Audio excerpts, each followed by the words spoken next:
Bathery Don Bosco സ്വാശ്രയ college SFI പ്രവർത്തകർ അടിച്ചു തകർത്തു. പ്രിൻസിപ്പാളിന്റെ ഓഫീസും കമ്പ്യൂട്ടറുകളും സിസിടിവി ക്യാമറകളും തകർത്തു. കോളേജ് കെട്ടിടത്തിന്റെ ജനൽ ചില്ലുകൾ വ്യാപകമായി അടിച്ചു തകർത്തു. ടോയ്ലറ്റിലെ ഉപകരണങ്ങളും തകർത്തിട്ടുണ്ട്.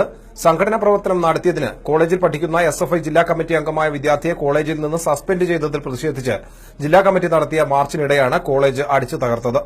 പോലീസ് നോക്കി നിൽക്കെയാണ് എസ്എഫ്ഐ പ്രവർത്തകർ കോളേജിൽ വ്യാപകമായി അഴിഞ്ഞാടിയത്.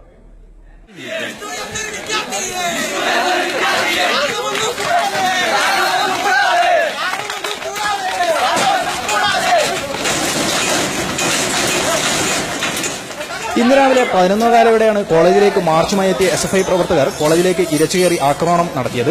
കോളേജിൽ സെക്കൻഡ് ഇയർ ബികോമിന് പഠിക്കുന്ന എസ്എഫ്ഐ നേതാവായ വിദ്യാർത്ഥിയെ യൂണിയൻ പ്രവർത്തനം നടത്തിയതുമായി ബന്ധപ്പെട്ട് സസ്പെൻഡ് ചെയ്തിരുന്നു. ഇതിൽ പ്രതിഷേധിച്ച് നടത്തിയ മാർച്ചിനിടെയാണ് ആക്രമണം ഉണ്ടായത്.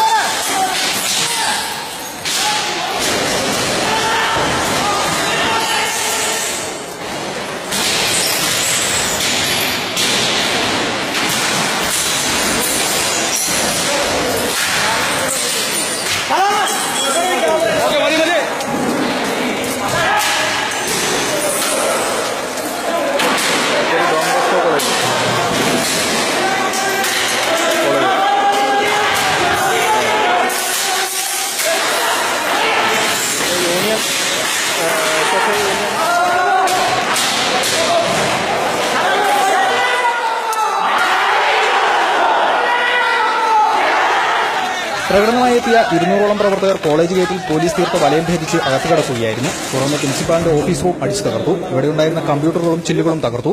കൂടാതെ 4 നിലയിലായി പ്രവർത്തിക്കുന്ന കോളേജ് ക്ലാസ് റൂമുകളുടെ ചില്ലുകളും ഫർണിച്ചറുകൾ, സിസിടിവി ക്യാമറകളും, ബാത്റൂം, വാഷ് ബേസിനുകളും തകർത്തു. കോളേജിലെ പ്രാർത്ഥനാലയത്തിലെ ചില്ലുകളും വടിയും മറ്റും ഉപയോഗിച്ച് അടിച്ചു തകർത്തു. കോളേജിന് മുന്നിലെ ഡോൺ ബോസ്കോയുടെ അനുബന്ധ പ്രതിമകളും കേടുപാടുകൾ സംഭവിച്ചു. ആക്രമണം നടത്തുന്ന സമയത്ത് ജനൽ ചില്ലുകൾ തെറിച്ച് അധ്യാപകർക്ക് നിസ്സാര പരിക്കുകളും പറ്റി. വിദ്യാർത്ഥി സംഘടനയുടെ മാർച്ച് കണക്കിലെടുത്ത് പോലീസിന്റെ നിർദ്ദേശത്തിന്റെ അടിസ്ഥാനത്തിൽ കോളേജിന് ഇന്ന് അവധി നൽകിയിരുന്നു. വിവിധ വശങ്ങളിൽ നിന്നും ഓടിക്കയറിയും പോലീസ് വലയം ഭേദിച്ചും ക്യാമ്പസിനകത്ത് കിടന്ന വിദ്യാർത്ഥികൾ പോലീസ് നോക്കി നിൽക്കെയാണ് ആക്രമണം അഴിച്ചുവിട്ടെന്ന ആക്ഷേപവും ശക്തമായിട്ടുണ്ട്. സംഭവത്തിൽ കോളേജ് അധികൃതരുടെ പരാതിയെ തുടർന്ന് പോലീസ് കേസെടുത്ത് അന്വേഷണം ആരംഭിച്ചു.